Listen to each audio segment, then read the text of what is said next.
Just a month or so ago, we took a look at the new Streamline Turbulence and several other discs with surface technologies like thumb tracks. And it seems 2025 is shaping up to be the year of the thumb track, because Discraft and Ricky Wysocki have just introduced his latest test flight disc, along with DGA's new Pre-flight Blast. And both look to be embracing the thumb track. Our question is if either of these can compete with established discs that they seem to have drawn inspiration from. Let's find out, because the disc is in the details. Hey everyone, it's Greg from Six Sided Discs, and both of these look to be sort of a mashup of already popular approach discs. For example, what do you get if you combine an In of a Pig with a Dynamic Discs Saki Bomb Slammer? Well, you get this, Ricky's new test flight disc, which is currently called the RW-0825-P. So for the purposes of this video, we'll refer to the new test flight disc as the Swine. No relation, maybe. How about another example? What if you take the smooth ergonomic thumb track of the Castoplast Berg and combine it with the wing and hand feel of the Discraft Zone? Well, then you get this, the new DGA Pre-flight Blast. Now the Swine feels a little deeper than a Pig, but not as deep or blunt-nosed as the Slammer, while the thumb track feels almost identical to the one that you can find on the Pig or Discraft's Ringer GT. The Blast, on the other hand, looks like a much simpler recipe, but the most recent addition to the Discraft family of approach discs, prior to the Swine and Blast of course, isn't actually a Discraft disc at all. It's this, the Vessel from ThoughtSpace Athletics. Manufactured as part of a new partnership between Discraft and ThoughtSpace, the Vessel came from Discraft's Zone GT Battle Pack of 2024. While somehow the Banger GT style groove track won that Battle Pack vote and became Discraft's new Zone GT, the Ringer-topped Zone had to wait until early 2025 to become the ThoughtSpace Vessel. Now, up until recently, the only disc that you would consider an approach disc from DGA was the Breaker.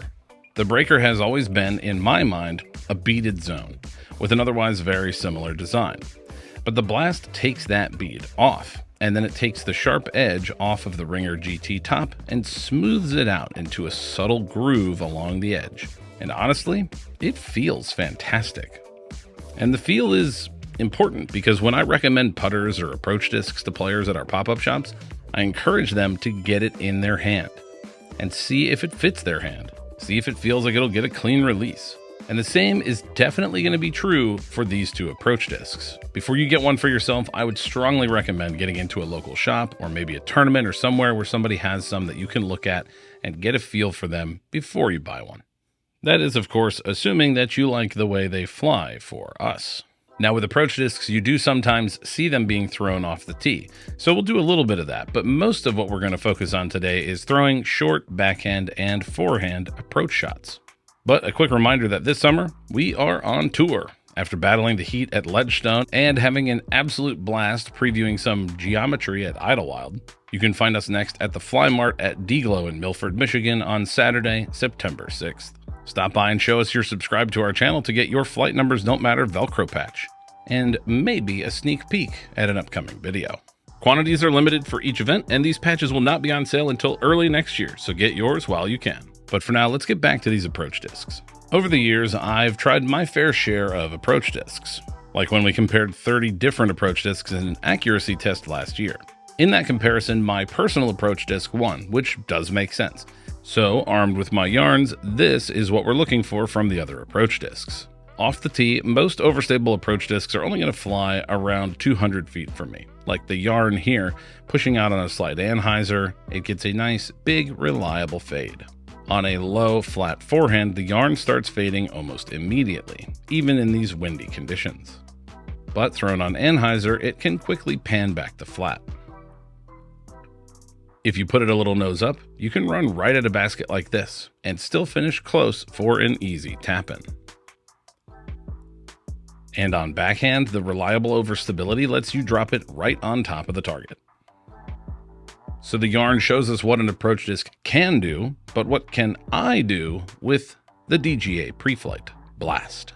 Well, before I even throw it, I need to say again that the Blast feels incredible in the hand. It feels like the Zone, but better. The smoothed out thumb track is much more comfortable to my hand than the sharper edge on the Ringer GT top. So from the get-go, I was confident that the Blast would fly well. And so it did. Off the tee, it was very overstable. On a decent amount of anhyzer, it fought out quickly for both myself and for Josh as well. On his backhand, it had an even more noticeable fade, fighting its way to the ground in a hurry.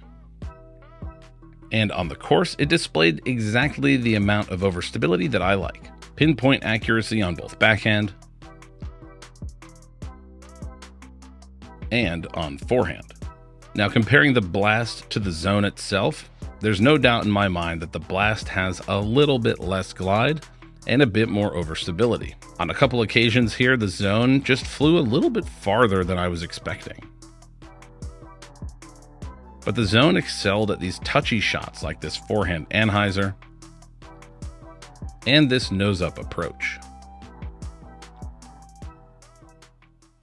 So if you like anything about the ergonomic feel of the Castoplast Berg or maybe the streamlined range, but you want zone-like overstability, the Blast is well worth a look. Now we move on to the RW-0825, the Swine, and it's here that we have a slight problem. You see, I've never really vibed with the Pig, and as you can see here, the Swine does have quite a bit in common with the Pig. Last year, I played an Innova-only round out at Vista del Camino in Scottsdale, Arizona, and the Pig was the approach disc that I took with me. And amongst a handful of decent shots, there were also a few shanks, but also one random throw-in. So maybe, just maybe, the Swine has something going for it. Now, it's worth pointing out just one more time that wherever Ricky Wysocki goes, a thumb-tracked approach disc follows. Having spearheaded the Pig fan club while at Innova, Dynamic Discs made Ricky his chunky, beefy Saki Bomb slammer. And surprise, surprise, it took less than a year for Discraft to jump on the pork train and bring us a new Piggy approach. This test flight Swine is stiff with moderate grip, and it reminds me a lot of some of their stiff special blend runs for the Page Pierce Fierce. Now, I could spend hours researching and regurgitating information about Ricky and his history of thumb-tracked discs and all of that just to put off showing you how it flew for me. But we should probably just get right to it. And the best thing that I can say here is that the Swine was designed for Ricky Wysocki's hands, not my own. And apparently not Josh's either, because while he got clean releases with the Blast,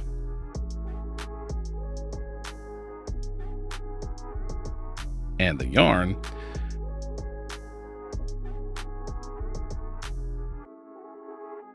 he couldn't really get a clean forehand release on Ricky's approach disc.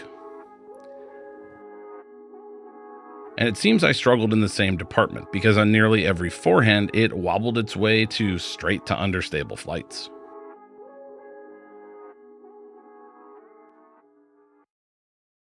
Now, let me be clear, this is not a criticism of the disc. It's just a challenge that we had. And as I'll show you in just a moment, when you get a clean release with it, it flies just fine.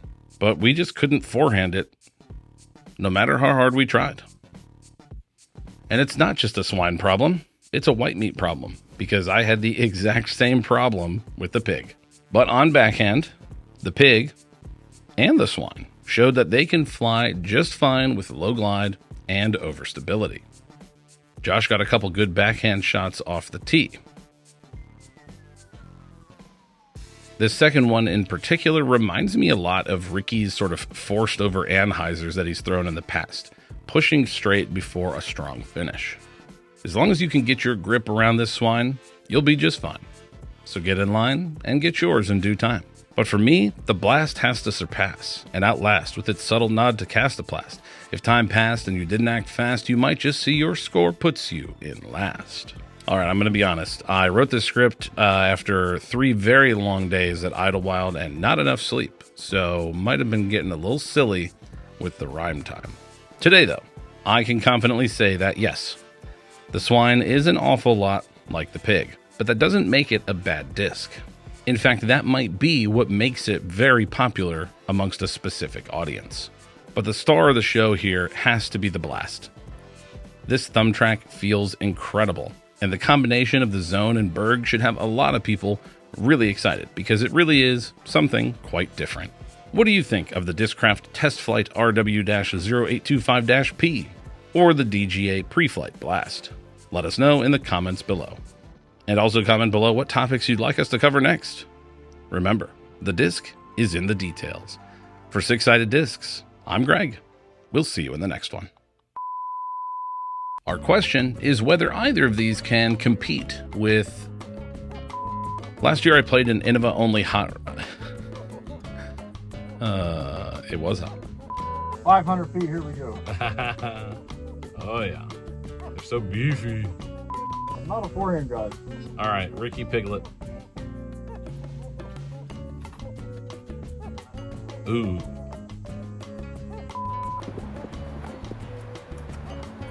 Yeah, that one's stuck.